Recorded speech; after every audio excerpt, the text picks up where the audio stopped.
각자 아이들 학습을 언제부터 시켰는지 한번 종이에 적어서 좀 보여주셔 볼까요? 네. 우리 아이는 요때 학습을 종이도. 시켰다. 예. 이때부터.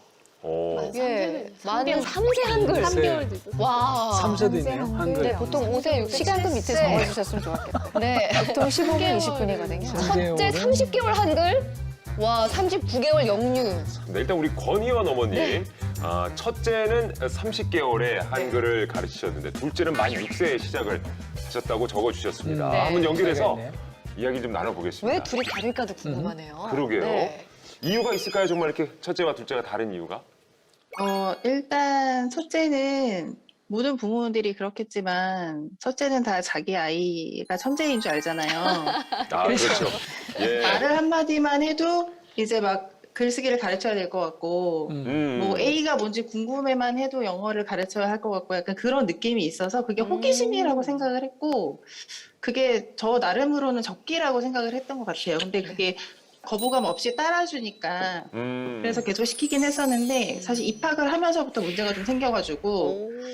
그래서 이제 둘째는 안 시켰거든요. 네. 초등학교 입학을 입학을 하면서 하고? 예. 네네.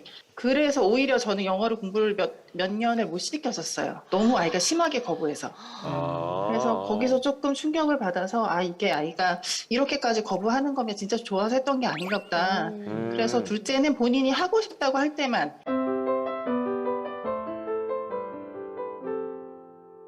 자녀들의 학습 시작 연령이 언제였는지를 물어보는 질문에 3개월부터 8세까지 다양한 답변을 부모님들이 내놓습니다. 학습의 영역은 대체로 한글과 영어 그리고 수학이었어요. 그렇다면 여러분은 어떻게 생각하시나요? 이분들 중에 아이의 학습 시작 시기를 가장 잘 선택한 부모는 누구라고 생각하십니까? 이번 강의에선 어떤 분이 가장 최적의 선택을 했는지 그 답을 알려드리려고 합니다. 인터뷰를 한 엄마 한 분은 첫째와 둘째의 학습 시작 시기가 많이 달랐어요. 첫째는 굉장히 일찍 한글과 영어 학습을 시작하게 했는데 둘째는 상대적으로 훨씬 늦게 학습을 시작했죠. 사회자가 그 이유를 물어보니 여러 가지 답변을 해주십니다. 첫 번째로 첫째 아이 천재설을 이야기하시죠. 엄마들이 첫째 아이를 천재로 바라보고 교육을 시켜야 할 것으로 생각한다는 겁니다. 아이의 성장을 관찰하고 기뻐하는 엄마들의 마음은 공감하지만 지적인 부분만을 강조하는 천재와 같은 개념은 이제 너무나 구시대적인 잔재물입니다. 지적인 발달은 비지적인 발달이 먼저 토대가 되지 않으면 충분히 이루어질 수 없는 영역이에요. 이것은 이미 학자들에 의해 연구가 끝난 영역인데 유독 한국 사회에선 여전히 아이의 지적인 발달만을 추구하는 듯하고 이런 교육 문화 현상은 충분히 우려스러울 만합니다. 부모가 아이를 바라보며 아이가 천재임을 바랄수록 아이는 바보가 될 거예요. 그렇게 힘들이지 않고도 애를 쓰지 않아도 아이가 지적으로 충만히 성장할 수 있는 방식이 다 밝혀져 있는데 아이의 지적 발달에 관한 지식을 잘 알지 못하는 가운데 본인의 교육 가치관이 올바르다 생각하며 아직 학습할 준비가 되지 않은 아이의 학습 시기에 대해 오판을 합니다. 아이가 천재처럼 보이니 이때가 교육해야 하는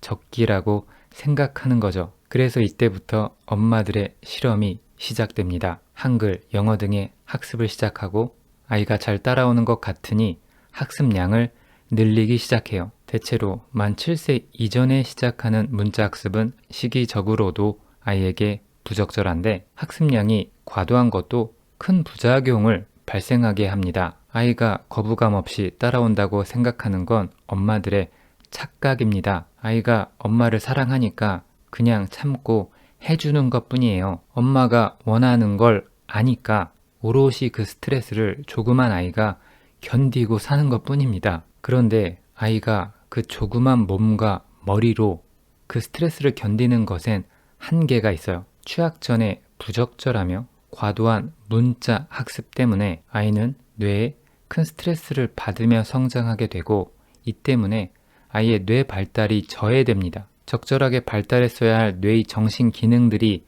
발달하지 못해요. 초등학교 입학 후에 아이는 영어 공부하는 것을 너무 심하게 거부했습니다. 이것은 너무나 큰 스트레스로 인한 일종의 혐오 정서, 공포 정서라고 할 수 있어요. 순하게 잘 따라오는 것 같던 아이가 너무 심하게 거부하는 이런 현상은 아이의 뇌 발달에 이미 장애가 생겼다는 뜻입니다. 아이 엄마는 첫째 아이로부터 확인한 그런 부작용을 경험하고 나서야 둘째 아이의 학습 시기를 많이 늦춘 것이고 아이가 하고 싶어 할 때까지 기다려주는 자율성도 줄 수 있었습니다. 둘째 아이는 첫째 아이 덕분에 훨씬 나은 조건에서 학습을 시작할 수 있었으니 그런 부작용 피해를 받지 않을 수 있었죠. 그러나 첫째는 어떡하나요? 엄마의 실험 때문에 인생에서 꽤나 큰 손해를 보고 적지 않은 불리함을 가지고 인생을 시작하게 되었어요. 이런 아이는 일단 영어는 다시 잘 배우기가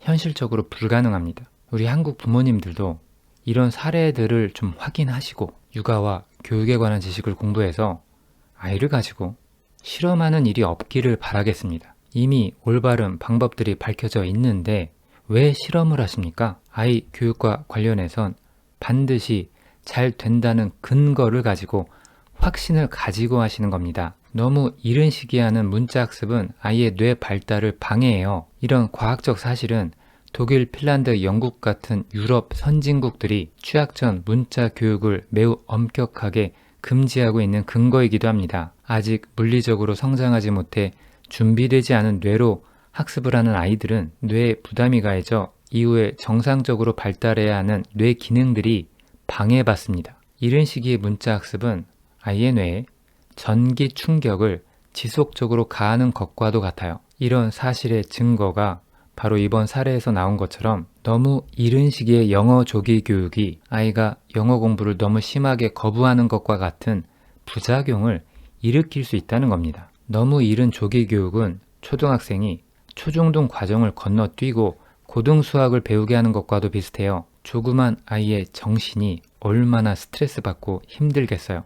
그러면서 뇌가 잘 발달을 못하는 겁니다. 어린 시기엔 영어 학습을 할 수 있는 뇌 영역이 없기 때문이에요. 여러분이 생후 40개월 때 뭘 배웠는지가 기억이 납니까? 기억이 안 나는 이유는 기억할 수 있는 뇌 기능이 그때엔 발달하지 못하기 때문입니다. 물리적으로 불가능한 일이에요. 우리가 어린 시절에 대한 기억을 거의 못하는 원리와도 일맥상통합니다. 소위 영어 유치원이라고 불리는 영어 학원에서 조그만 아이가 민주주의와 같은 영어 단어 데모크라시를 쓰거나 외우고 있으면 아이의 뇌가 바사삭 타는 겁니다. 그런 건 한참 시간이 더 지나서 아이가 신체적으로 더 성장하고 나서 배워도 되는 건데 너무 일찍 학습하는 그 활동 때문에 아이가 오히려 바보가 된다는 뜻이에요. 아이의 학습 시기를 가장 잘 선택한 부모님 누구였습니까?